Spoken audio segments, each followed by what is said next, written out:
Bless your soul. Hello everybody. I've been watching some Chen replays, which is something I do when I'm too tired to actually play Dota, but I still want to learn a bunch of stuff. And I just currently watched the OG versus Enigma game, where Kuroki was playing Chen and picked the Satyr summon, which confused me for a bit, because I was under the impression that like Hellbear and Troll were going to be like the go-to ones every game. So I'm like, why would you get the Mindstealer? I mean, sure, you can steal mana and you've got a good mana regen aura, but the creeps overall HP is being nerfed, like the threshold is being like nerfed, so you don't have like 1000 HP creeps with a bunch of armor and movement speed. They only have 300 hit points, so if this gets right-clicked, it's just gonna die really quickly. But later on into this game, Kuro sends the Mindstealer mid and just spends the whole time stealing the enemy mid laner's mana while using the mana aura to give his mid lane the mana, and it's like, this is kind of funny. Like at first I'm like, okay, this is probably a cheese, right? This might be good in some matchups, but not all matchups, right? Especially since like once you get to higher level, the convert turns into the Satyr Tormentor, the big purple guy with the Hadouken, and it has a mana regen aura, which isn't great. Like, sure, you have abilities to increase like overall regen on people, but like it gives like maybe 11 mana, 11 HP at the highest level with your shard, which isn't great compared to like another creep you could take, like the Wild Wing with the armor and the Force Staff and the Alpha Wolf, etc. So like, it doesn't feel great to have in your group, but you don't necessarily have to have it in your roster all the time. You can just, oh, here it is. Here it is. You can just have it in the wings. And he's just having the Satyr nearby. Like this guy, let me set the free cam. Ah, shadow play. Why are you covering my screen? Free camera. This Satyr Mindstealer is just chilling here. He's got the mana aura on the flesh rack. So I think it might have been a synergy pick for like, okay, I can steal the mana from the Void. His Void is not having a fun time. He's losing his mana. It goes through the shield because it's not damage, it's just mana removal. And as long as he's just here every so often, just like toggling the like mana burn on Void, just keep it safe. Maybe even like position it to deny a water rune so Lesh can go top water rune. And then have the extra mana aura regen, which is pretty good. It's like a buffed up bass earring like early on in the lane. The issue with this is, one, this guy could just be like, alright, enough's enough, I'm gonna go over and beat up this creep, which he probably should do at a certain point, because he's just getting, like, mana drain constantly. Like, look at his mana pool slowly going down. It's only cost 50 mana, and he's got his own mana regen, so this Satyr's not gonna run out of mana. Damn. Yeah, and he can just deny this water rune if he wanted to, but if it was being contested. Now, I would still consider this cheese, considering the fact that, sure, yeah, you can send a Satyr mid, make the enemy mid laner have a bad time. This could end up winning the game because you give your position 2 a much better chance in lane. But you might also give your position 1 less of a chance in lane because you're likely playing 5 as Chen. And now you've traded your 1 creep from your convert, but also that creep takes up your creep limit.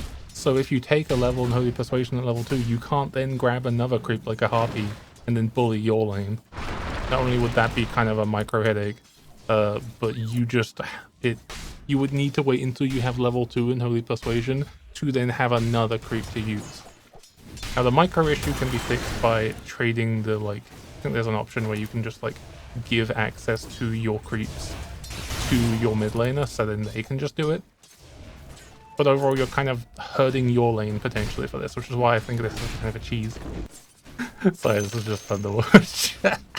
Museum's like, alright, Kuroki, fuck you. The creep's just sitting there. Like, it's such a small mana cost. Like, this creep is using this pretty much on cooldown, and his mana is full.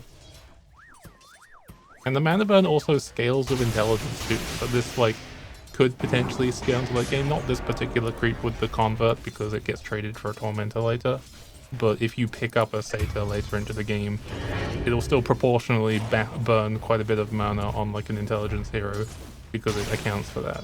Here I just want to show 5 minutes into the game, Kuro's being a little bit greedy. I think this is Kuro being like, alright, I'll give it to you. I'll let you kill the creep, because at this point, like, I really want to just take one of the creeps near here. I want to get like a little birdie or something, and like, I want to have impact in my lane a little bit more as the micro character.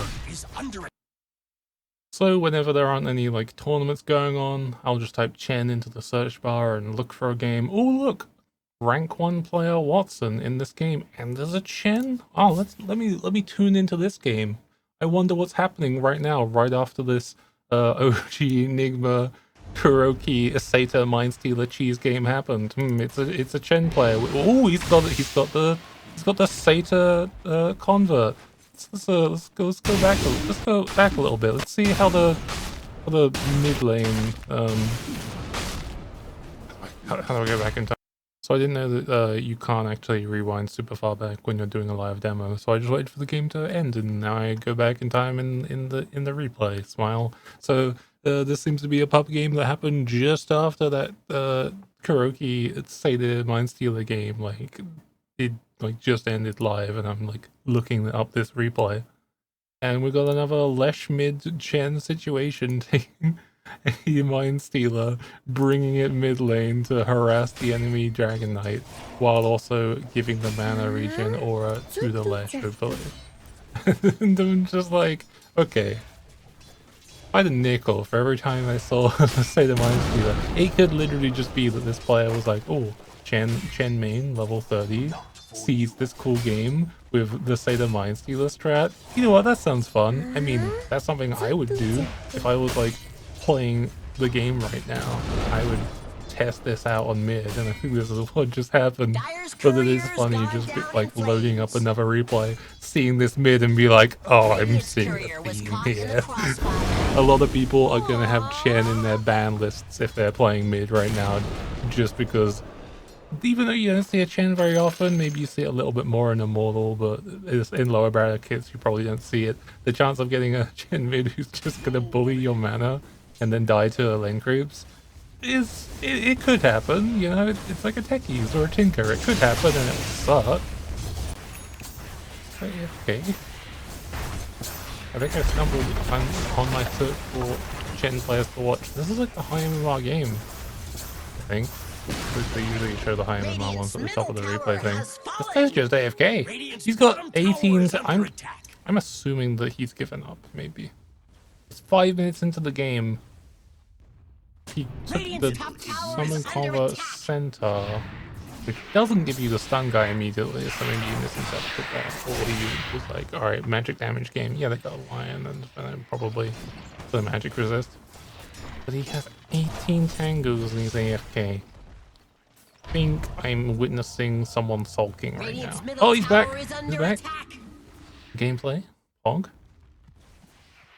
I'm doing my studying so I can keep my guide updated. And he's got the creep in base. He hasn't...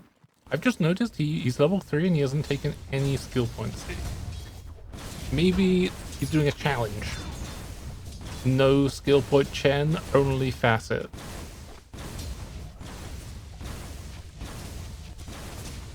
Radiant's middle tower is under attack. Alright, let's check some less.